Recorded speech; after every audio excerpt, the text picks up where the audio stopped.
Nah, ini yang jarang ya kita lakukan. Ini yang jarang. Dan Rasulullah SAW di dalam 2 hari raya, annal masa ajwada manajid, untuk bisa menyiapkan, mengenakan pakaian terbaik yang bisa kami siapkan. Ya, pakaian terbaik bukan pakaian mahal. Ingat, dengan kadar yang kita miliki ya, berbeda-beda, maka silahkan sebaik semaksimal mungkin dengan kadar keikhlasan kita tampilkan. Ya Allah, gembira di hari itu. Ya, gembira. Wa anna taqayyaba bi ajwada manajid. Masya Allah. Dan untuk mengenakan parfum terbaik yang bisa kita dapatkan. Ya, yang bisa kita dapatkan. Masya Allah. Ini bagian pertama. Yang kedua, saya agak cepat. Yang kedua, setelah kita siapkan pakaiannya, ya, untuk kita kenakan, maka hadisnya ada, salat ini ditunaikan di tengah lapang, tidak diiringi dengan salat sunnah, baik sebelum atau sesudahnya. Ya. Jadi kalau kita ke tanah lapang, nggak usah pakai salat sunnah, ya. Jadi jangan terlalu soleh. Sudah, sampai ke tanah lapang, duduk, ya. Baik. Sebelum salat, setelah salat nggak ada salat sunnah lagi, ya. Jadi cukup selesai salat Id, dengarkan khutbah, selesai pulang. Ya, jelas ya?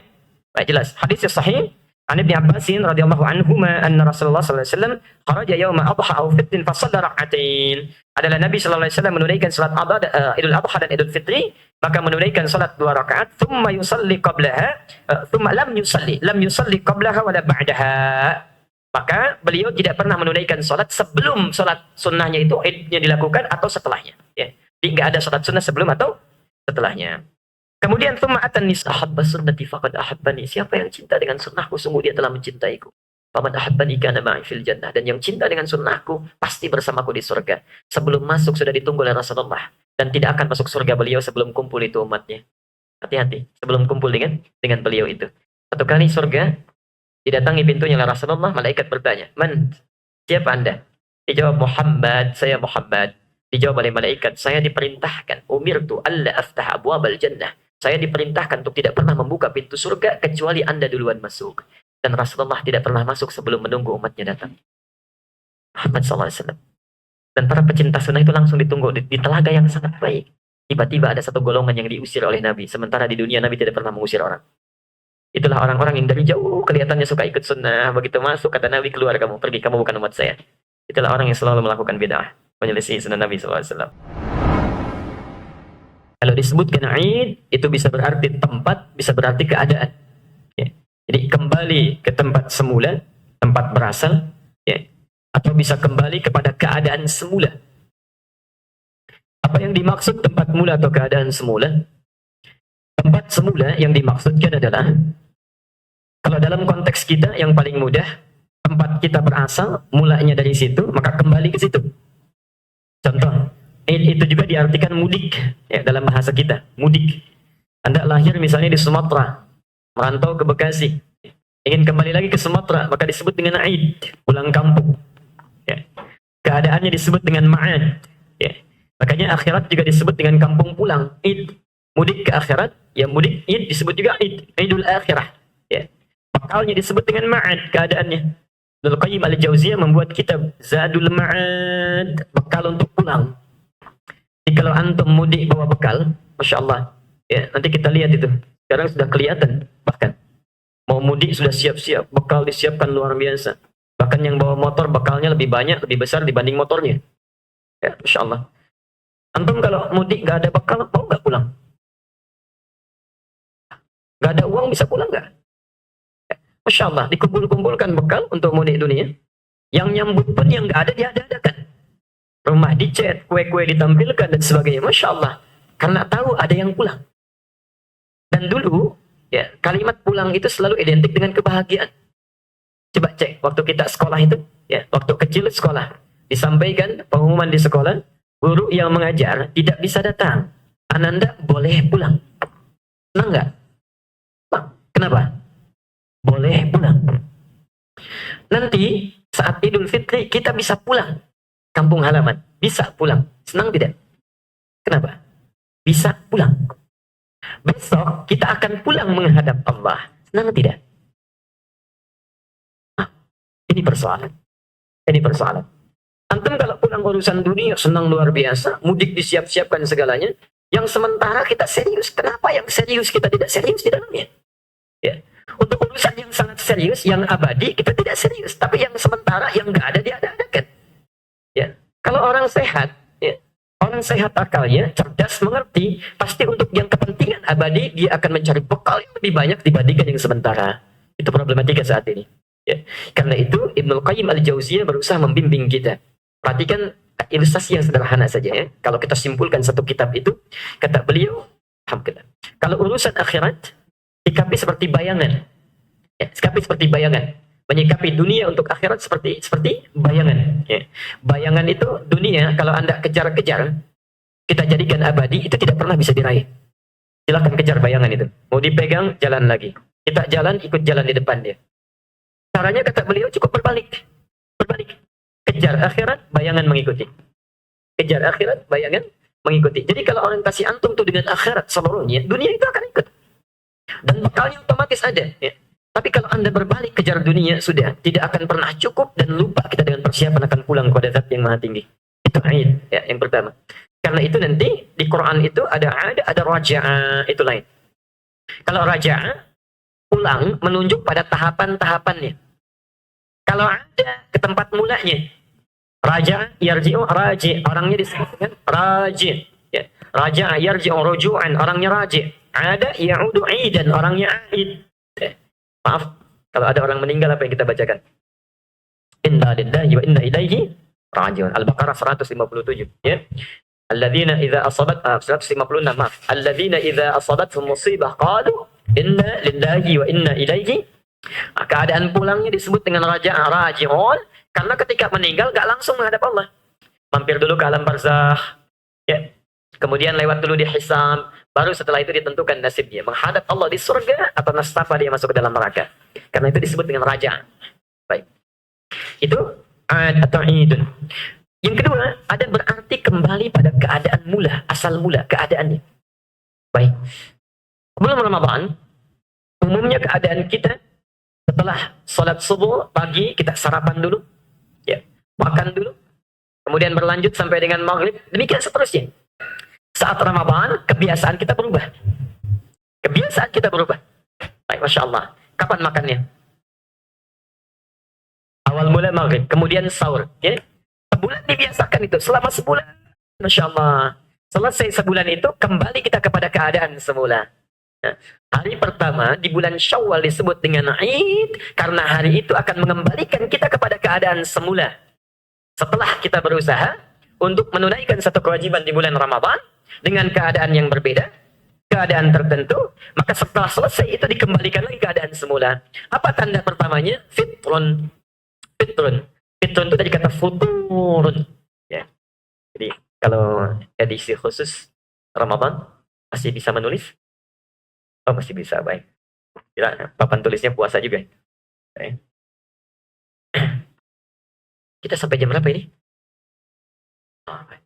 Karena kita belum mulai materinya, ini baru pembukaannya.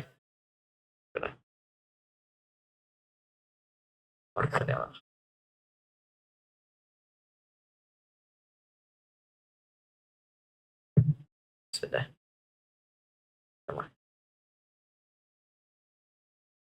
Coba sebentar ya, maksud saya supaya jelas dituliskan, tidak terbayang-bayang saja. Itu tadi apa? Ini sudah kita bahas. Ya.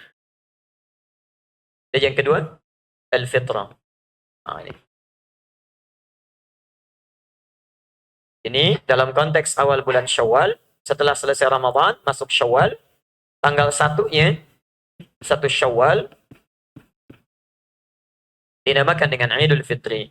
Id artinya keadaan yang mengembalikan kita kepada kebiasaan semula. Apa kebiasaan semula? Ya, yang berlangsung sebelum Ramadan tiba. Kita punya kebiasaan 11 bulan, saat Ramadan, kebiasaan itu didisiplinkan, dirubah. Ya. Masya Allah. Selesai Ramadan, kembali lagi. Kembali kepada apa? Al-fitrah. Nah, asal kata fitrah, ini asalnya dari kata futur. Awas, jangan keliru ya. Al-futur. Seakar dengan iftar. Ya. Futur itu singkatnya, makanan yang pertama kali dimakan. Makanan yang pertama kali dimakan. Kita saat berbuka, dalam maghrib itu kan suka ada istilah iftar ya. Iftar itu bukan buka sebetulnya. Bukan buka. Kalau buka itu fatah namanya. Ya. Sudah. Iftar atau futur itu makanan yang pertama kali dimakan. Kenapa saat buka puasa keadaannya disebut dengan iftar? Karena pada saat itu kita mulai makan pertama kali setelah kita tahan dari fajar sampai maghrib itu. Ya. Nah, pada kebiasaan semula setelah Ramadan, ya. Baik, baik, wow. Ya, coba selesaikan dulu, silakan, nggak apa-apa. Ya, nggak apa-apa. Silakan. Nanti malam tutup lagi itu. Baik. Ya, sudah. Sudah? Cukup? Baik, perhatikan sini. Sudah ya? Selesai Ramadan, kemudian kita akan mengembalikan kepada kebiasaan semula, makannya berganti lagi. Ya. Yang tadinya kita makan awal mula di maghrib, sekarang dikembalikan kepada keadaan semula, yaitu selesai sholat subuh atau makanan yang pertama kita makan, biasa disebut dengan sarapan. Ya. Karena itulah sunnah nabinya, perhatikan, sunnah nabinya ketika masuk dengan Idul Fitri, beda dengan Idul Adha. Sunnah nabinya selesai salat subuh, sebelum berangkat ke tempat sholat id itu, kita dianjurkan, disunnahkan untuk makan dulu. Makan dulu. Ya. Apa manfaatnya? Satu, untuk menjelaskan, menerangkan pada halayak bahwa hari ini sudah usai Ramadan. Ya. Sudah usai Ramadan. Tandanya dengan kita makan selepas subuh, sebelum kita berangkat ke tempat sholat id, menerangkan bahwa Ramadan telah selesai, kembali kita kepada keadaan semula. Jelas sampai sini? Karena itulah saking tegasnya ini Nabi mengatakan haram hukumnya berpuasa dalam hari id. Jadi kalau Idul Fitri nanti insya Allah, begitu selesai salat subuh kita, siap-siap akan berangkat, sunnahnya makan dulu. Supaya tidak diduga bahwa hari ini masih hari puasa. Jelas sampai sini? Satu. Itu kenapa disebut dengan Idul Fitri. Ini bagian yang pertama. Sekarang saya mau tanya dulu ya. Bentar. Kita sambungkan dulu biar tuntas bahasannya. Bapak Ibu sekalian, kalau kita nggak makan bagaimana? Kalau kita nggak makan, ya, menyelisihi sunnah. Coba kita ganti cara berpikirnya begini. Kalau kita nggak makan, kemungkinan ada dua. Kemungkinan nggak nafsu makan, kemungkinan kedua nggak punya makanan. Saya pernah ditanya itu beberapa pekan ke belakang, Ustaz, bagaimana hukumnya orang yang puasa saat buka dia nggak makan, saat sahur pun dia nggak makan. Ya.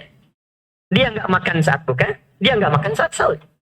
Saya cuma diam, teduh, mau menangis saya. Saya katakan, hukumnya saya mesti kasih makan.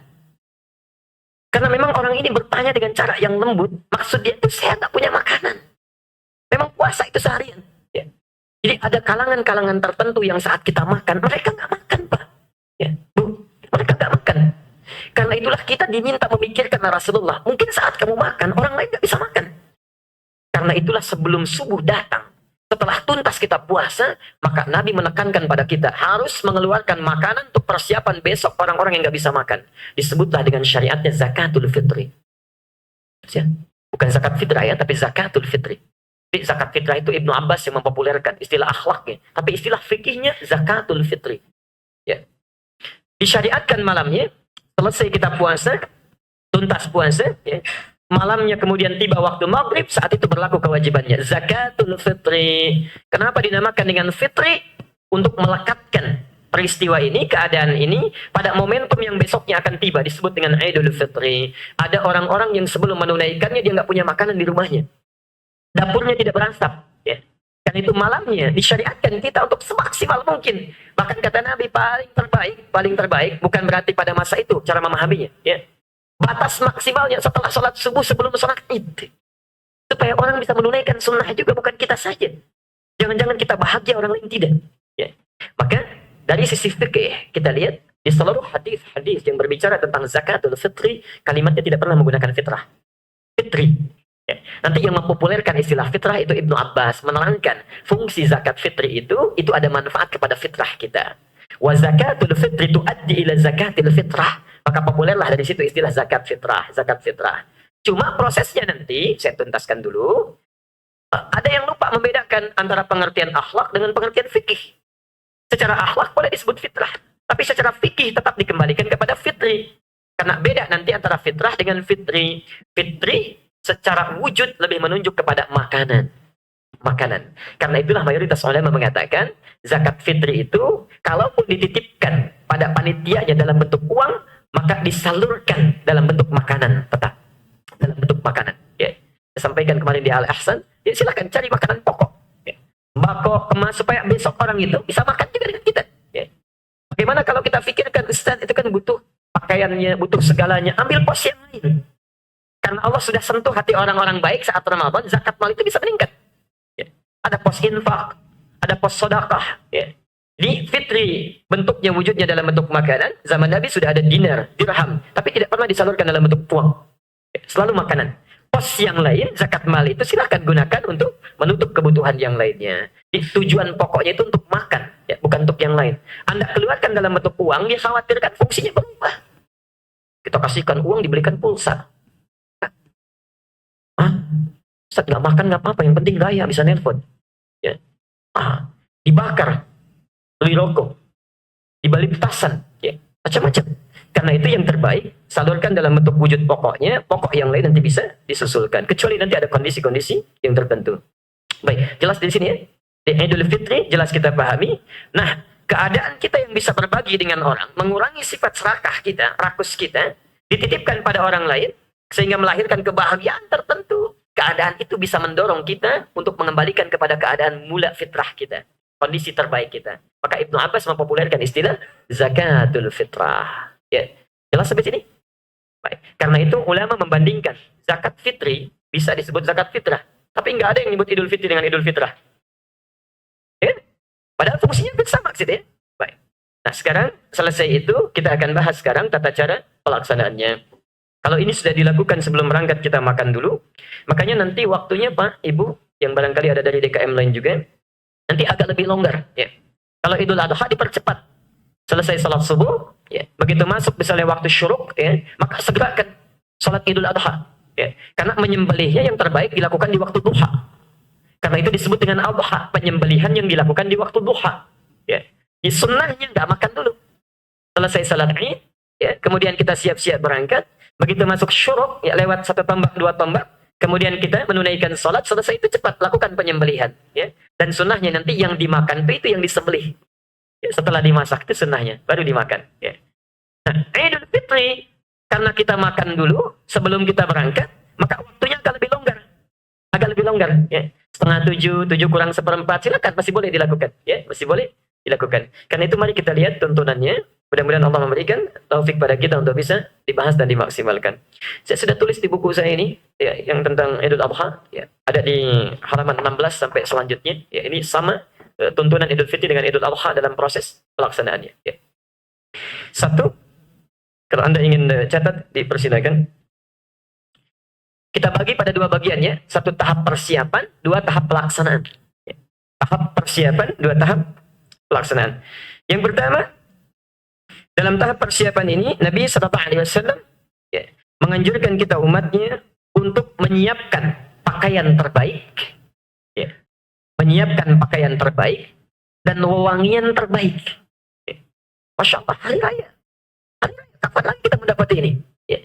Cari pakaian yang terbaik, bukan yang paling mahal ya. Bukan yang paling mahal. Pakaian yang terbaik, menggunakan wewangian terbaik. Apa yang kira-kira bisa kita tampilkan di hadapan Allah Subhanahu wa Ta'ala? Ya. Ada 2 jenis pakaian. 2 jenis pakaian. Di Quran itu di Al-A'raf, kalau Bapak Ibu lihat urutannya dari ayat 26 sampai 31, ada pakaian yang sifatnya tidak kasat mata.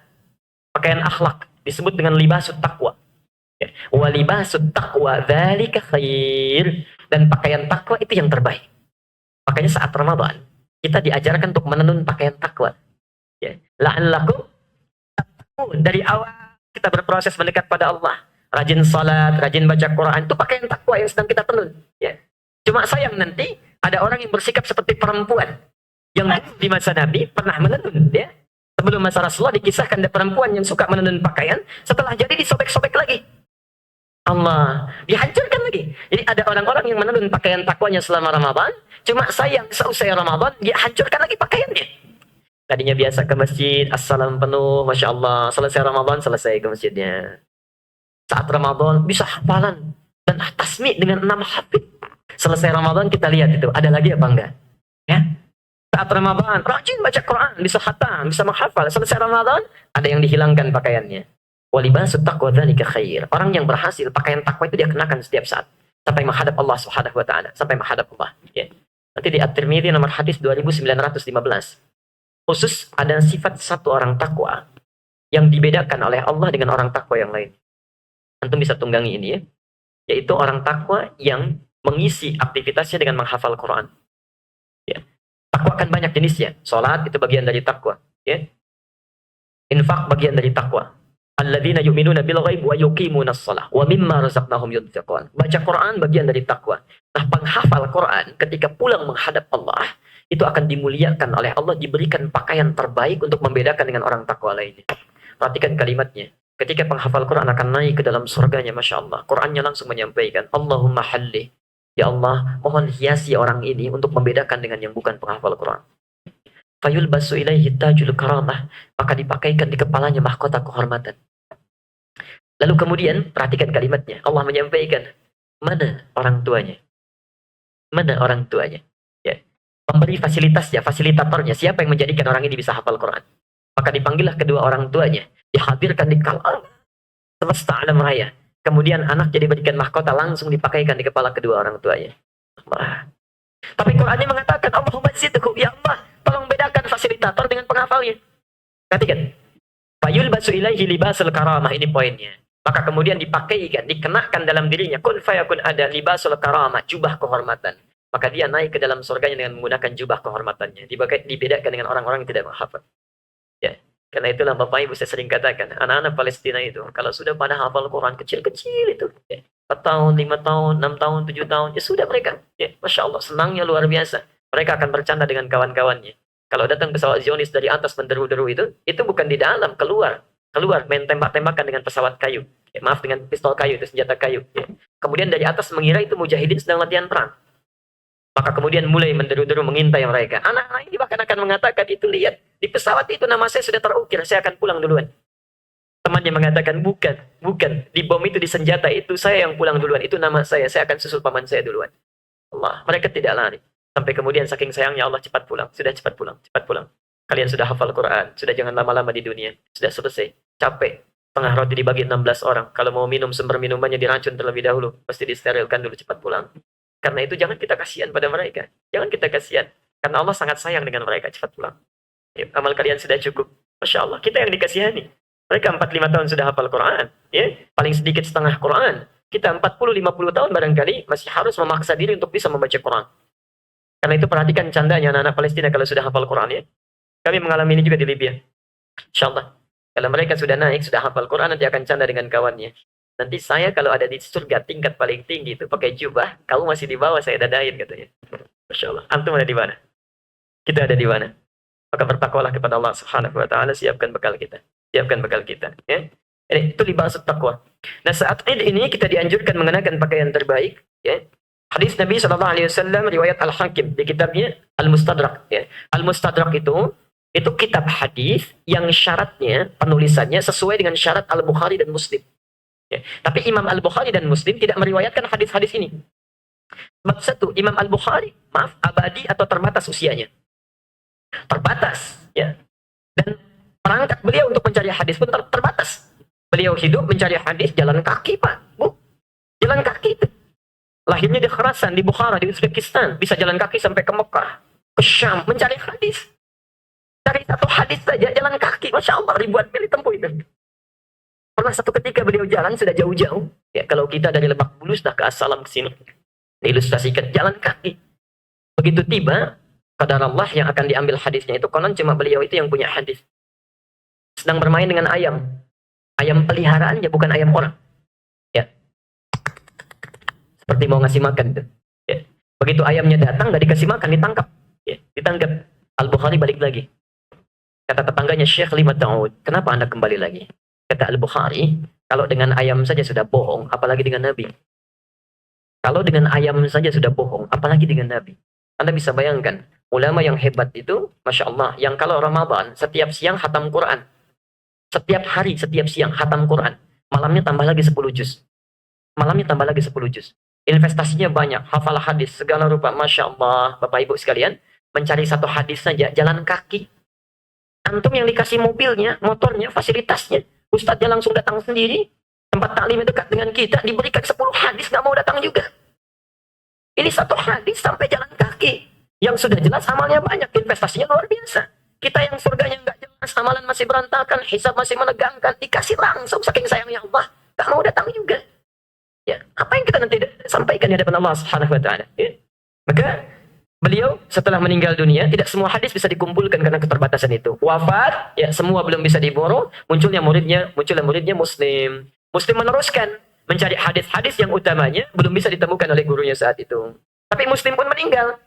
Nah, kemudian muncullah seorang bernama Al-Hakim dari Naisapur, maka beliau ya, diberikan petunjuk oleh Allah Subhanahu wa taala untuk melihat kriteria Al-Bukhari, kriteria Muslim, syarat-syarat yang dikumpulkan. Dari 2 syarat itulah kemudian mencari hadis-hadis yang tidak diriwayatkan oleh kedua imam besar tadi.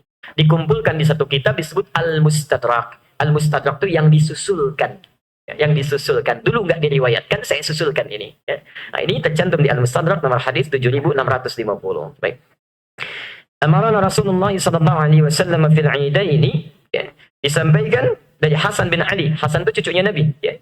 Berarti yang paling tahu tentang kebiasaan Rasulullah, ya. Kami diperintahkan Rasulullah sallallahu alaihi wasallam di dalam 2 hari raya annal basa ajwada manajid, untuk bisa menyiapkan, mengenakan pakaian terbaik yang bisa kami siapkan. Ya, pakaian terbaik bukan pakaian mahal. Ingat, dengan kadar yang kita miliki, ya, berbeda-beda. Maka silahkan sebaik semaksimal mungkin dengan kadar keikhlasan kita tampilkan. Ya Allah, gembira di hari itu. Ya, gembira. Wa anna tatayyaba bi ajwada manajid. Masya Allah. Dan untuk mengenakan parfum terbaik yang bisa kita dapatkan. Ya, yang bisa kita dapatkan. Masya Allah. Ini bagian pertama. Yang kedua, saya agak cepat. Yang kedua, setelah kita siapkan pakaiannya, ya, untuk kita kenakan, maka tidak makan terlebih dahulu sebelum menunaikan, maaf itu di Idul Adha, makan terlebih dahulu sebelum menunaikan salat Idnya. Ya. Selepas salat subuh, tadi siapkan pakaian, siapkan wewangiannya. Yang kedua, siapkan makanan untuk kita santap dulu sebelum menunaikan salat Id. Ya. Sebelum menunaikan salat Id. Hadisnya dari Buraidah, ya, radhiyallahu anhu. Karena Rasulullah sallallahu alaihi wasallam la yaghdu yaumal fitr hatta yakul. Tidak pernah, kalau karena itu kebiasaan, ya. Kebiasaan Nabi sallallahu alaihi wasallam tidak pernah berangkat menunaikan salat Idul Fitri kecuali beliau makan terlebih dahulu. Ya. Kalau kebiasaan artinya selalu dilakukan. Ya. Di kita yang senang sunnah Nabi sallallahu alaihi wasallam, maka sebelum kita berangkat usahakan makan dulu. Apapun yang dimakan, ya. Apapun yang dimakan yang baik-baik, ya.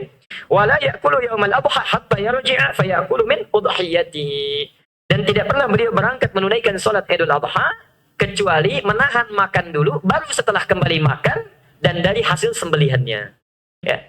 Jadi disembelih, kemudian sebagian dimasak, itu yang kemudian dimakan. Itu saat Idul Adha. Tadi telah saya terangkan, ya. Saya percepat dulu. Yang ketiga, sunnah. Kita disiapkan pakaian, ya, kemudian wewangian. Yang kedua, makan dulu sebelum berangkat. Yang ketiga, masih dalam tahap persiapan. Nah, ini yang jarang, ya, kita lakukan. Ini yang jarang. Berangkat ke tempat sholat dengan berjalan kaki sambil bertakbir. Ya. Berangkat ke tempat sholat, ya, dengan berjalan kaki sambil bertakbir, dengan catatan bila tempat sholatnya dekat dengan tempat tinggal kita. Dengan catatan, itu penting dicatat, ya. Saya mau sholat ke Istiqlal, jalan kaki dari sini nyampe sana nggak kebagian. Ya. Baik, dengan catatan bila tempat sholatnya dekat. Baik. Nah, yang kita luput sambil bertakbir, Insya Allah. Nanti di yang selanjutnya kita akan bahas. Bapak Ibu sekalian, coba bayangkan, ya. Kalau kita keluar, bisa komplek Persada lah saya anjurkan, ya. Cobalah saling koordinasi. Begitu salat Id itu, kita nanti akan ambil lapangan misalnya, ya, untuk kita gunakan salat. Masya Allah, perhatikan nanti aura keislaman dan syiar Islam kita. Begitu semuanya kompak keluar, sambil berjalan sambil bertakbir. Allahu Akbar, Allahu Akbar, Allahu Akbar. Seluruhnya bertakbir sambil jalan. Ya. Ini yang sunnahnya agak bergeser sedikit. Masya Allah. Tipnya yang jalan, radionya yang takbir. Kita yang jalan, kasetnya yang takbir. Nah, itu agak kebalik, ya. Jadi yang bagus itu kita jalan, kita berangkat, kita yang takbir. Maka itu jadi syiar, Pak, Masya Allah. Dan syiar, dan memberikan hidayah pada orang-orang yang belum pernah mendengar kalimat Allah itu. Begitu keluar mengucapkan Allahu Akbar, keseluruhan berangkat. Tidak usah saat Idul Fitri lah, ya. Anda keluar subuh aja satu komplek berangkat, itu kan auranya sudah naik. Sudah lain. Ada ketentraman, kenyamanan, dan syiar yang luar biasa. Begitu keluar seluruhnya mengucapkan takbir, maka orang-orang yang belum pernah menyaksikan itu pun ada getaran di hatinya. Barangkali akan menumbuhkan hidayah. Kalau kadarullah misalnya ada yang tersentuh dengan itu, masuk Islam, maka Masya Allah. Setiap dia menunaikan ibadah dalam keislamannya, setiap menunaikan ibadah dalam keislamannya, maka Anda yang memberikan kontribusi akan dapat pahalanya. Hadis sahih. Di Al-Bukhari nomor hadis 1386. Kita temukan juga di hadis Muslim. Banyak hadisnya. Man dalla ala khairin falahu ajruhu mithla ajri man 'amila bihi min ghairi an yanqusa min ajrihi syai'un. Siapa yang menunjukkan pada kebaikan, memfasilitasi kebaikan, lalu kebaikan itu dilakukan oleh orang yang melakukannya, maka fasilitator ini dapat pahala yang sama dengan yang melakukannya tanpa dikurangi sedikit pun. Hadis sahih. Bila dengan kalimat kita orang ini masuk Islam, setelah itu dia salat. Setiap salatnya kita dapat pahalanya. Dia baca Quran, setiap hurufnya kita dapat pahalanya. Dia infak, setiap yang dikeluarkan kita dapat pahalanya. Masya Allah, investasi luar biasa. Investasi luar biasa. Di sunnahnya, berangkat kita sambil berjalan kaki, isi dengan takbir, lalu kita sempurnakan. Dan kembali mengambil jalur yang berbeda. Ya. Kembali mengambil jalur yang beda. Misal, ini masjidnya, ini rumah antum. Ya. Kita berangkat dari sini. Ya. Maka diusahakan berangkat sama-sama sini, kembali jalur yang berbeda di sini. Kalau ada jalur alternatif, ya. Kalau ada jalur alternatif, kalau tidak ada ya lewat tempat semula, ya. Antum muter dulu sampai ke Subang, balik lagi ke situ, itu nggak tempat, ya, jauh. Nih. Jadi berangkat dari sini satu tempat, ya. Masya Allah. Kembali kita lewat jalur yang berbeda. Apa di antara hikmahnya? Supaya syiar Allah, kalimat takbir itu bisa merata tersebar di lingkungan sekitar kita. Ya, Masya Allah, itu diantaranya. Jadi ketika antum berangkat, yang ini dengar. Begitu antum pulang, yang di sini yang dengar. Ya, itu diantaranya. Jelas sampai sini? Ya. Baik. Dan ada sebetulnya yang paling dalam, yang paling dalam. Di antara hikmah terdalamnya, supaya nanti setiap jalan yang kita pijak, ya, benda-benda yang mendengar kita itu yang bersaksi di akhirat nanti bahwa kita pernah bertakbir pada saat itu. Karena saat kita meninggal, itu mulut dikunci, segalanya tak bisa, kecuali benda-benda yang akan berbicara kepada Allah menjadi saksi dalam aktivitas ibadah kita. Idza zulzilatil arda wa akhrajatil arda wa qala al-insanu, perhatikan ayat yang keempat, yauma idzin tuhadditsu akhbaraha. Apabila bumi sudah diguncang sekencang-kencangnya. Zalzalah itu, Bapak Ibu sekalian, bukan yang di atas turun ke bawah, yang di bawah naik ke atas. Jadi kalau gempa, misalnya gempa, ya, gedung runtuh dari atas turun ke bawah. Tapi kalau kiamat, yang di bawah saking kerasnya naik ke atas. Semua tampak. Semua tampak. Wa akhrajatil ardu afqalaha, dan bumi mengeluarkan apa yang dikandungnya. Keluar semua itu, terbang semua. Ya. Makanya nanti di ayat lain akan digambarkan gunung-gunung saya terbang seperti kapas. Ya. Artinya kalau dibawa kapas itu terbang kan dibawa angin, sekenanya nabrak sini, nabrak situ, kan? Masya Allah, semua hancur, semua hancur. Yauma idzin tuhadditsu akhbaraha. Masya Allah. Sebelumnya, waqalal insanu malaha. Manusia kaget. Ini ada kejadian apa ya?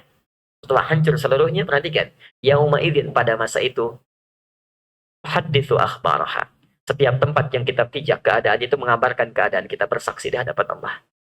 Karpet ini nanti akan bersaksi Allah. Saya pada hari jam sekian, tanggal sekian, detik sekian, saya pernah dipakai sujud oleh orang ini. Kita tidak bisa berdusta. Karena itulah sunnahnya setelah antum salat fardu sedikit berpindah, bergeser. Supaya tempat sujud kita lebih banyak. Ya. Jadi yang jadi saksi saut-sautan. Saya juga ya Allah jadi saksi. Saya juga ya Allah jadi saksi. Saya juga ya Allah jadi saksi. Ya. Bahkan nanti sunnahnya kalau rumah dekat dengan masjid, sunnahnya di rumah.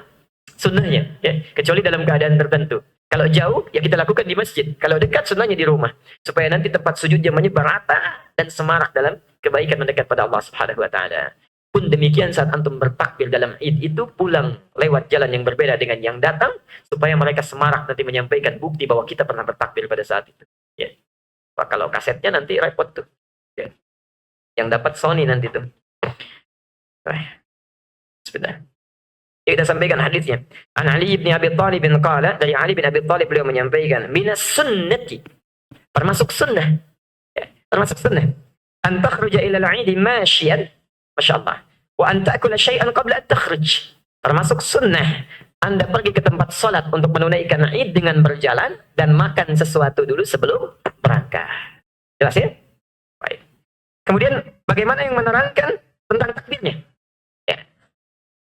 Hadis dari Al-Hakim dari Ibnu Umar, an Ibnu Umar radhiyallahu anhu qala, annahu kana yakhruju fil 'idaini minal masjid fayukabbiru hatta ya'tiyal musalla. Allah. Bahwa beliau itu keluar dari masjid persiapan dari subuh itu. Dari subuh persiapannya. Ya. Begitu keluar dari masjid gak kembali ke rumah. Ya. Beliau makan dulu langsung berangkat ke tempat salatnya. Musalla itu tempat salat. Keluar dari masjid berangkat ke tempat salat. Artinya salatnya dia nggak di masjid. Tapi nanti kita lihat ya. Nanti kita lihat ada hadis lain. Ya. Artinya salat itu, salat Id karena hari raya banyak orang yang datang, banyak orang yang akan hadir, maka sunnahnya mengambil tempat yang lebih luas. Keluar dari masjid mencari tempat yang lebih luas. Musalla itu tempat sholat sebetulnya. Cuma ke kita jadi berubah maknanya. Tempat yang sempit dipakai sholat ya. Musalla itu tempat sholat. Mau yang luas, mau yang kecil itu musalla. Ingat, bukan musalla ya. Bukan musalla. Saya dari Hyundai hari Kamis yang lalu. Ya. Kita ada ta'lim, tempatnya di musalla mereka tulis. Itu saya katakan, saya ragu-ragu masuk ke sini tadi. Ya. Agak sulit saya bilang. Orang pada tegang. Karena tulisannya di depan musallah ada haknya. Ya. Beda Bu ya, antara musallah dengan musallah itu lain. Kalau musallah tidak pakai H, itu tempat sholat. Tapi kalau musallah pakai H, itu tempat perempuan disolatkan. Nah, Ibu mau pilih mana? Baik ya. Jadi musallah bukan musallah. Kalau pakai H, tempat perempuan disolatkan. Jadi musalla bukan musallah ya. Jelas ya? Baik. Yang ketiga, nah ini mengambil jalan yang lain. Hadis riwayat Ahmad an Abi Hurairah radhiyallahu anhu qala, hadis riwayat Abu Hurairah semoga Allah meridai kepadanya, kana Nabi sallallahu alaihi wasallam, adalah kebiasaan Nabi. Kebiasaan kalau ada kata kana menyambung dengan sosok subjek ya, itu artinya kebiasaan. Ya, kebiasaan. Karena Nabi sallallahu alaihi wasallam adalah kebiasaan Nabi sallallahu alaihi wasallam, idza kharaja ila al-'idaini raja'a fi ghairi tariq alladhi kharaja fi. Insyaallah. Kalau beliau keluar untuk menunaikan salat 2 hari raya, maka saat kembali mengambil jalan yang berbeda. Ya, jelas di sini? Baik, teruskan dulu, kita agak cepat. Selanjutnya, ini yang saya maksudkan. Kita boleh praktekannya Pak ya? Ya salam, atau kita kompak nih, satu RT, satu RW. Atau RT RW-nya buat kebijakan itu berpahala nanti. Ya. Berpahala insya Allah. Coba kompak. Ya, ya nggak apa-apa. Ya, masing-masing saja melihat dirinya sendiri ya. Perhatikan hadisnya. Saya terangkan dulu. Berangkat menuju tempat sholat dengan semarak. Disemarakkan. Baik laki-laki ataupun perempuan. Ya, laki-laki ataupun perempuan. Masya Allah. Keluar rame-rame. Sambil keluar takbir. Tunjukkan syiar Islam. Masya Allah, masa umat Islam di Indonesia mayoritas sekitar 200 juta orang, masa keluar sepi-sepi aja, berangkat diam ya, pulang diam. Orang yang minoritasnya satu tempat mau nguburin mayat, mau dibakar, mereka rame-rame ya. Masya Allah, untuk melakukan sesuatu yang keliru aja bisa rame-rame. Masa kita melakukan yang benar gak mau menunjukkan syiarnya? Ayo tunjukkan syiarnya, ayo tunjukkan ya. Masya Allah, kadang-kadang kita kalah oleh bungkusan ini ya. Yang jelek kalau dibungkus dengan baik kan yang ikut banyak. Tapi yang baik tidak punya tampilan yang bagus, akhirnya jadi sepi. Di Indonesia itu semua laku, yang jelek aja laku. Ya, kalau dibungkus dengan baik. Ada orang ngaku nabi, ada juga yang ikut. Ada juga yang ikut ya. Dulu ada namanya Santosa, pelatih bulu tangkis itu. Pelatih bulu tangkis ngaku nabi. Ditanya kenapa? Saya ke Bogor katanya dapat wahyu. Orang ke Bogor dapat talas, dia dapat wahyu. Pulang. Ngaku nabi itu. Tapi ada pengikutnya. Ada pengikutnya, Masya Allah. Ya. Selesai itu di Ranca Ekek, Sayuti namanya, tukang cukur, ngaku nabi. Ada juga pengikutnya. Jakarta nggak mau ketinggalan, Lia Eden. Itu nggak tanggung-tanggung, ngaku malaikat Jibril. Malaikat Jibril, ya. Ditangkap polisi itu ya, 2 tahun dihukum, sudah bebas ya. Hebat polisi kita itu, bisa nangkap malaikat Jibril. Ya. Insya Allah. Ada yang ikut. Masa kita yang mau syiar baik-baik, Masya Allah, menghidupkan ini Islam, malu-malu kan? Ayo keluar, tampilkan. Masya Allah, ayo keluar, tampilkan. Ajak seluruhnya itu, anak-anak kita yang kecil. Orang mau musik aja, anak-anaknya diajak. Lihat besok nanti. Orang mau musik saja, anak-anaknya diajak. Didandanin, bawa makanan, dan sebagainya. Kenapa antum yang punya syariatnya, ajarannya benar, kenapa tidak kita hidupkan itu? Ajak, tampilkan supaya anak-anak kita senang itu. Sampai bertanya lagi, mah kapannya kita begini lagi? Pak, kapannya kita rame-rame lagi? Awalnya diajarkan. Jadi visual mereka akan belajar. Masya Allah. Karena itu nanti sunnahnya, Pak Ibu sekalian, nanti panitia pun bisa menyiapkan tempat khusus. Bahkan bagi perempuan yang sedang tidak sholat. Sunnahnya keluar. Keluar sunnahnya. Ya, keluar sunnahnya. Ajak semua itu, anaknya dan sebagainya. Nanti panitia menyediakan tempat khusus bagi yang tidak sholat. Boleh mereka tidak sholat, tapi sunnahnya mendengarkan khutbah. Sediakan makanan kecilnya, boleh. Ya, bagi yang tidak sholat, ya sediakan makanan kecilnya. Yang sholat di depan nanti persiapkan. Di belakang mereka larut dalam kegembiraan karena hari kita hari raya kita itu. Maka anak-anak nanti akan merasakan suasana yang luar biasa sambil makan, sambil lihat ya, ada khutbah dan sebagainya dan akan bertanya lagi. Di Eropa mereka praktekkan itu. Di sekolah itu mereka ciptakan suasana yang sangat indah, nyaman, sehingga ketika anak-anak pulang ke rumahnya yang pertama kali ditanyakan itu adalah kapan sekolah lagi. Ya, kapan sekolah lagi? Ya, coba ciptakan suasana itu ya. Belum tentu bertemu dengan Id yang akan datang. Karena itu coba buat sekarang, kita akan lihat nanti ada getaran tersendiri yang lain dari sebelumnya. Ya, silahkan itu pilihan di kita. Ya, silahkan.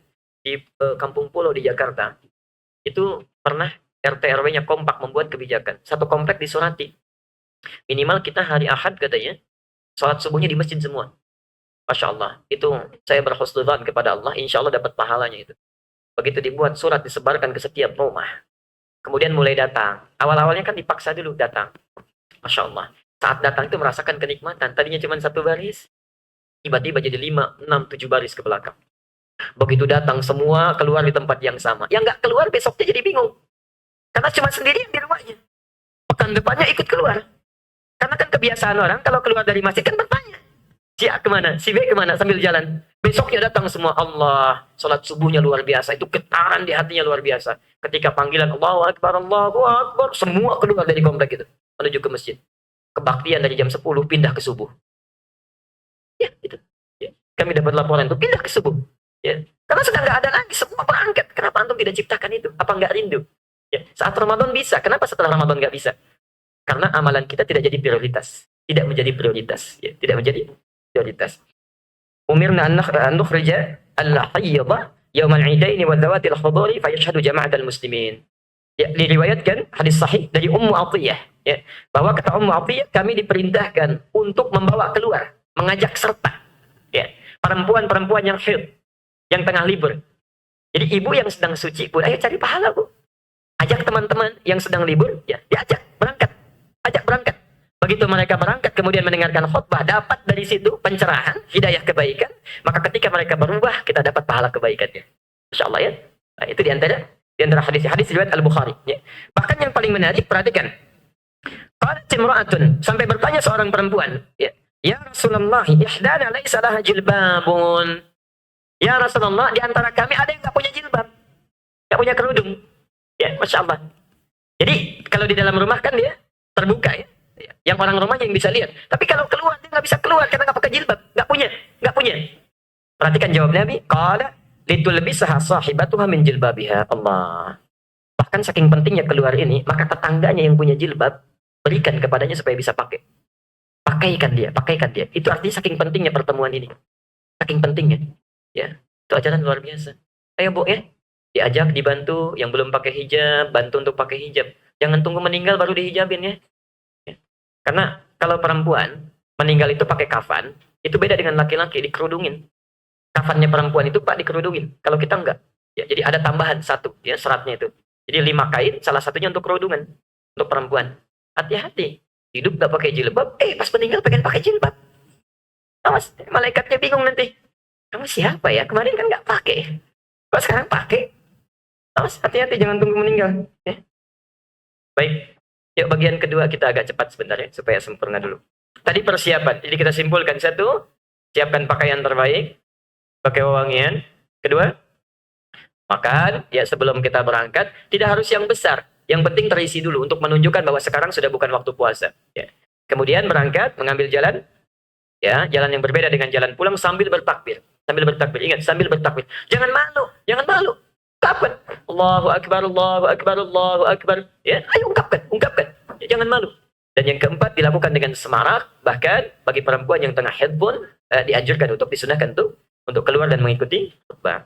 Sekarang kita masuk pada prakteknya, pelaksanaannya. Awas, ini yang paling menentukan ya. Kita coba tunaikan sesuai sunnah Nabi SAW. Yang pertama, waktu pelaksanaannya. Salat Idul Fitri hendaknya dilakukan 2 tombak setelah matahari terbit. Artinya agak longgar. Agak longgar. Ya. Setelah syuruk, matahari bergerak 2 tombak, ya sudah sekitar mendekati waktu duha lah. Ya. Sudah mau masuk waktu duha. Ya. Kalau sekarang ya mungkin setengah 7, 7 kurang seperempat. Boleh agak longgar. Ya. Karena nunggu orang supaya siap-siap dulu setelah makan. Ya. Sebaliknya kalau Idul Adha, itu 1 tombak. 1 tombak. Ya. Di pas waktu syuruk, geser sedikit, sudah sholat. Sudah sholat, itu sunnahnya. Ya. Ingat, karena sebentar lagi kita Idul Adha juga. Ya. Dibedakan di situ. Hadisnya dari, kita sampaikan dari Jundub. Ya. Menyampaikan an Jundub bin Ahmad bin Hassan al-Banna fi kitab al-Adhahi qala kana Nabi sallallahu alaihi wasallam yusalli bina yaum al-fitri. Disampaikan adalah Nabi sallallahu alaihi wasallam menjadi imam bagi kami ya, pada saat Idul Fitri. Wasyamsu ala qaidi ramhain. Sedangkan matahari sudah bergeser dari tempat terbitnya sekitar 2 tombak. Jadi agak siang. Oke. Okay? Wal adha ala qaidi ramhin. Sedangkan Idul Adha gesernya 1 tombak. Ya. Jelas sampai sini ya? Di intinya waktu pelaksanaannya dilihat agak sedikit lebih longgar. Ada sedikit lebih longgar. Silakan nanti dibuat, Bapak Ibu boleh sampaikan. Ya, bikin surat pengumuman. Ya. DKM tembuskan lewat RT, lewat RW, kan disampaikan. Maka diberikan pengetahuan kapan menunaikan sholat. Tempatnya di mana, jadi kan? Kemudian waktunya kapan, dan yang paling bagus sunnahnya ditampilkan di situ. Catatan. Supaya siap-siap, yang nggak tahu jadi tahu. Ya. Jadi cuma jangan pemberitahuan saja. Jangan cuma pemberitahuan. Kita sampaikan misalnya, sholat jam sekian, tempatnya di sini cukup saja. Bawahnya kasih catatan, sunnah nabinya. Ya, kenakan pakaian terbaik, pakai parfum, kan? Kemudian macam-macam ke bawahnya. Ya. Setelah selesai catatan kecil di bawahnya, insya Allah ada makanan ringan. Itu ya, Masya Allah. Bagi yang tidak sholat untuk sementara sambil nunggu, ya. Sediakan ruangan yang baik, ruangan yang baik. Itu sunnahnya, sunnahnya. Ya. Kemudian yang kedua, nah ini dilangsungkan di tempat yang luas dan terbuka. Dilangsungkan di tempat yang lebih luas dan terbuka. Ya, alarm itu. Dilangsungkan di tempat yang luas dan terbuka, teruskan dulu. Kecuali bila terdapat halangan tertentu semisal hujan. Ya. Dilakukan di tempat yang luas dan terbuka, karena yang datang lebih banyak. Banyak orang. Bahkan, Masya Allah, yang tidak sholat pun datang juga. Ya. Yang tidak sholat datang juga, agak sungkan masuk ke masjid. Karena itu cari tempat yang lebih luas, yang sekiranya bisa menampung banyak orang. Kecuali bila terjadi 1 peristiwa, 2 peristiwa. Ini yang mungkin terjadi ini. 1 peristiwa alam, semisal hujan, kita bahas hadisnya. Yang kedua, ada situasi tertentu di tempat-tempat tertentu yang masjidnya lebih luas daripada lapangannya. Masjidil Haram, Masjid Nabawi, ya. Makanya dilakukan di dalam masjid karena lebih luas tempatnya, lebih luas, ya. Jelas sampai sini? Baik ya. Nah, kalau terjadi hujan, kita kembalikan ke masjid, boleh? Ya, kita bacakan hadisnya. Hadisnya sahih. Dari Abi Sa'id Al-Khudri. An Abi Sa'id Al-Khudri radhiyallahu anhu qala, dari Abu Sa'id Al-Khudri semoga Allah meridai kepadanya, beliau menyampaikan, kana Rasulullah sallallahu alaihi wasallam yakhruju yaumal fitri wal adha ila al-musalla. Adalah kebiasaan Nabi sallallahu alaihi wasallam bila akan menunaikan salat Idul Fitri dan Idul Adha, perginya ke tempat lapang. Tempat lapang, ya. Beliau punya Masjid Nabawi, tapi tidak sholat di situ. Karena pada masa itu ukurannya lebih kecil, lebih sempit dibandingkan dengan saat ini. Terus ya? Dikeluar, kerjakan di tempat lapang. Fa'awwalu syai'in yabda'u bi as-shalah, thumma yansarifu fayaqumu muqabilan nasi, wan nasu julusun ala sufufihim. Allah. Maka beliau pertama kali melakukan salat, jadi imam. Maksudnya jadi imam. Ya. Ini nanti menunjukkan yang terbaik itu jadi imam sekaligus menjadi khatib. Ya. Bisa mengimami, bisa khutbah. Karena ada akan orang yang bisa khutbah sulit jadi imam. Ada yang bisa jadi imam sulit jadi khatib. Ya. Maka dalam konteks ini yang terbaik sunnahnya khatib sekaligus imam bila memungkinkan. Fayaqumu muqabilan nasi wan nasu julusun ala sufufihim faya'idhuhum wa yusihim. Allah. Ini bagus nih ya. Perhatikan kalimatnya. Maka Nabi menghadap kepada masyarakat luas. Lalu, berarti ini cara menerjemahkannya. Faya'idhuhum wa yusihim. Memberikan mau'idhah hasanah atau tausiah. Beda antara tausiah dengan mau'idhah hasanah. Kalau tausiah, itu kalimat singkat, padat, berisi. Nggak panjang-panjang. Nggak panjang-panjang. Tapi kalau mau'idhah hasanah, itu agak panjang. Artinya ini petunjuk kepada para khatib, lihat situasi saat khutbah itu. Lihat situasi. Barangkali ketika khutbah, matahari terlalu naik lebih dulu, cepat. Ya. Lalu ketika selesai sholat, panasnya sudah mulai kerasa. Maka dalam konteks seperti itu, cari kalimat yang singkat, padat, lebih mengena, segera berakhir situasi itu. Dalam khutbahnya, rahmukallah. Ya, jelas ya? Tapi kalau sekiranya ada kenyamanan, ketentraman, boleh agak dipanjangkan. Ya, boleh agak dipanjangkan yang sesuai kadar waktunya, yang sekiranya bisa diterima oleh jemaah. Ya, rahmukallah. Jelas sampai sini? Baik, baik. Teruskan dulu agak cepat ya, saya percepat. Bukanlah. Kita punya kawan itu ya. Ahmad Muzammil itu yang saya ceritakan. Masya Allah, hafal Quran. Ya, menemukan metode tahsin. Gak dikasih Ramadan, Pak, Bu. Dah cepat pulang duluan. Ya Tuhan nafsul mutmainnah. Irji ila rabbika radiyatan mardiyah. Masya Allah. Hari Kamis setelah sholat subuh jam 5. Bukanlah. Cuma dipanggil. Dipanggil oleh Allah. Ya Tuhan nafsul mutmainnah. Jiwa yang tenangnya cepat pulang. Sudah banyak pahala, gak usah Ramadan, capek. Sudah. Kamu sudah kembali saja sini. Hafalan Quran sudah banyak. Tahsin sudah ada. Setiap orang tahsin kamu dapat pahalanya. Murid-murid kamu sudah banyak. Caranya ya Allah. Dipanggil cuma dikasih bersin 2 kali. Tidur. Gak bangun lagi. Tadi bersin berkali-kali belum meninggal juga itu. Hati-hati. Oke. Barangkali masih harus banyak cari bekal itu. Banyak cari bekal. Kemarin family kami di Pasar Rebo, itu Masya Allah. Ya, kakek jauh. Di sana karena Betawi manggilnya engkong. Masya Allah. Dipanggil oleh dalam keadaan yang sangat baik. Hari Jumat Pak Ibu. Nunggu buka itu. Nunggu buka. Jadi tiduran, buka, pejam lagi. Buka, pejam lagi. Masya Allah. Tidur untuk selamanya. Gak buka. Ya. Jadi bukanya sudah pulang saja. Ya, pulang saja. Diberikan nikmat di alam kubur. Bukanya nanti saja. Masya Allah.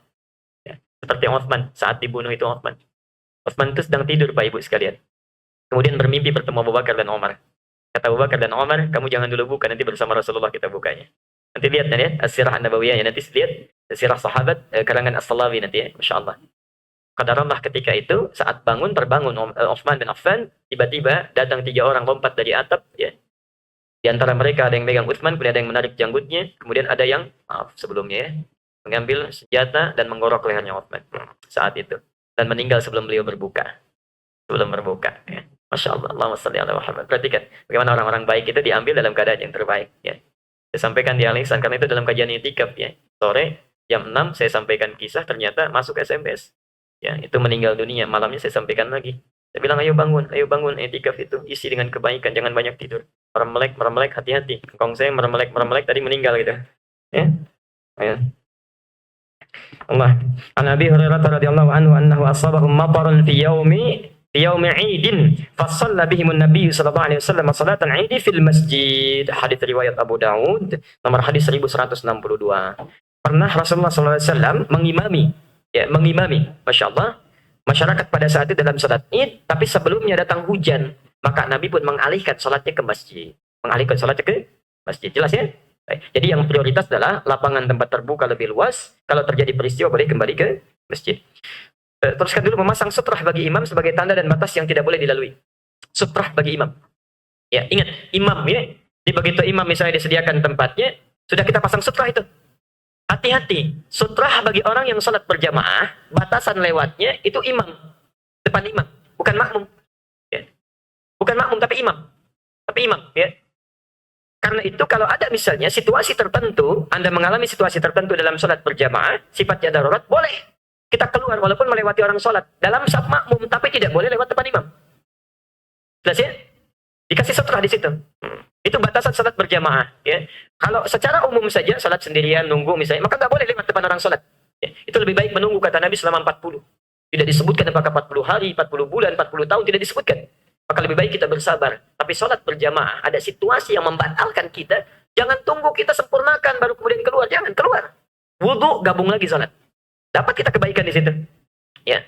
Disempurnakan salat kita, bila batal keluar, lewati itu boleh. Kemudian berwudhu kembali, lalu masuk ke salat saf berjamaah dan dapat kita bagiannya. Ya.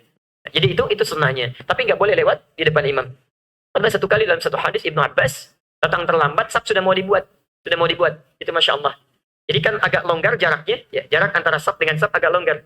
Itu ketika datang dengan untanya Ibnu Abbas, tempat parkir unta nggak ada. Kecuali di sebelah ujungnya. Lewat saf orang. Pakai untanya. Ya. Disimpan, diikat dalam keadaan beliau pada saat itu. Tapi jangan, sunnahnya begitu, tidak. Ya. Anda pakai motor begitu lewat, didorong lewat, itu nggak tepat. Itu lain, ya, bukan konteksnya, Ya.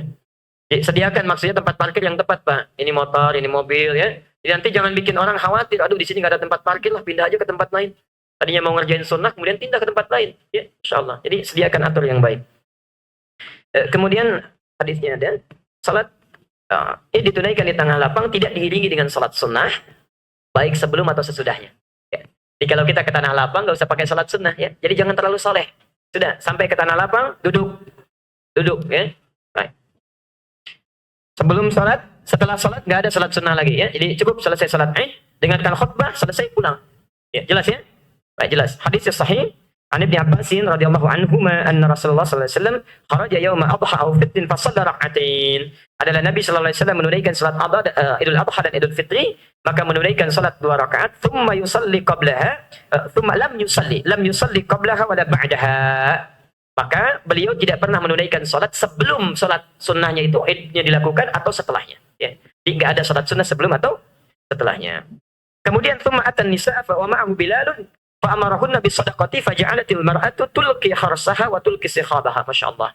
Maka setelah selesai salat itu, ya, maka ada perempuan ya, yang diisyaratkan oleh Rasulullah SAW. Ya.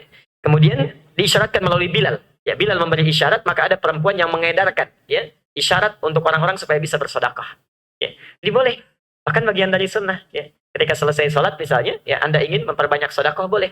Fasilitasi Pak. Tempatnya ya. Boleh dengan dus, dengan apa dan sebagainya. Kalau ingin sedekah, itu hari raya. Kapan lagi kumpul mau sedekah? Ya. Untuk kebaikan. Itu boleh. Ya. Tidak diawali dengan adzan atau iqamah. Ya. Jadi nggak perlu pakai adzan, nggak perlu pakai iqamah. Ya, sudah duduk, panitia mengumumkan, sudah siap-siap, imam cuma mengatakan sholatul jami'ah, maka bangkit kemudian sholat. Dan yang terakhir, dilakukan sebanyak 2 rakaat, ya, dengan takbir 7-5. Pertama 7, kemudian yang kedua 5. Ya. Ada juga satu pendapat yang mengambil beberapa hadis, yang 1 kali takbir itu ada. Tidak menggunakan zawaid. Sekali takbir, langsung kemudian iftitah, fatihah, dan seterusnya. Seperti salat biasa, ya, seperti salat subuh itu. Ya. Tapi yang terbaik nampaknya kita gunakan takbir yang 7-5 itu ya. Rakaat pertama takbir 7, yang kedua gunakan 5. Dan yang paling akhir untuk imam khusus, untuk imam ya. Untuk imam sunnahnya apa yang dibaca? Yang dibaca ya. Maka rakaat pertama bisa membaca surat Qaf, surah ke-50 atau Al-A'la. Dan rakaat kedua kalau rakaat pertamanya baca Qaf, rakaat keduanya Al-Qamar, surah ke-54. Ya. Kalau baca Al-A'la, rakaat keduanya Al-Ghasyiyah. Al-Ghasyiyah, ya. Itu sunnahnya bagi imam. Nanti diinformasikan saja siapa yang jadi imam. Nah, kita coba ikuti, tunggangi sunnah Nabi SAW. Ya. Baca Quran dapat pahala, semangat mengikuti Nabi dapat pahala tambahan. Oke? Okay? Nah, jadi itu yang kita bahas untuk subuh ini. Mudah-mudahan jadi bekal yang cukup walaupun singkat dan padat. Dan semoga Allah membimbing kita untuk bisa mencintai sunnah-sunnah Nabi SAW. Dan dengan mencintai itu, Bapak Ibu sekalian, Masya Allah. Anda jangan tunggu masuk surga. Ditunggu oleh Nabi. Ditunggu. Man ahabba sunnati faqad ahabbani. Siapa yang cinta dengan sunnahku, sungguh dia telah mencintaiku. Faman ahabbani kana ma'i fil jannah. Dan yang cinta dengan sunnahku, pasti bersamaku di surga. Sebelum masuk sudah ditunggu oleh Rasulullah. Dan tidak akan masuk surga beliau sebelum kumpul itu umatnya. Hati-hati. Sebelum kumpul dengan beliau itu. Satu kali surga, didatangi pintunya oleh Rasulullah, malaikat bertanya, Man, siapa Anda? Dijawab, Muhammad, saya Muhammad. Dijawab oleh malaikat, saya diperintahkan, umirtu alla aftah abwabal jannah. Saya diperintahkan untuk tidak pernah membuka pintu surga kecuali Anda duluan masuk. Dan Rasulullah tidak pernah masuk sebelum menunggu umatnya datang. Muhammad SAW. Dan para pecinta sunnah itu langsung ditunggu di telaga yang sangat baik. Tiba-tiba ada satu golongan yang diusir oleh Nabi. Sementara di dunia Nabi tidak pernah mengusir orang. Itulah orang-orang yang dari jauh kelihatannya suka ikut sunnah. Begitu masuk, kata Nabi, keluar kamu, pergi, kamu bukan umat saya. Itulah orang yang selalu melakukan bid'ah, menyelisih sunnah Nabi SAW. Ya. Bertakwalah kepada Allah, tunggangi sunnah Nabi, ikuti dengan baik. Mudah-mudahan dengan itu pahala kita menjadi semakin melimpah. Ya. Kira itu ya untuk hari ini. Mudah-mudahan bermanfaat supaya antum bisa persiapan salat duha. Like and subscribe.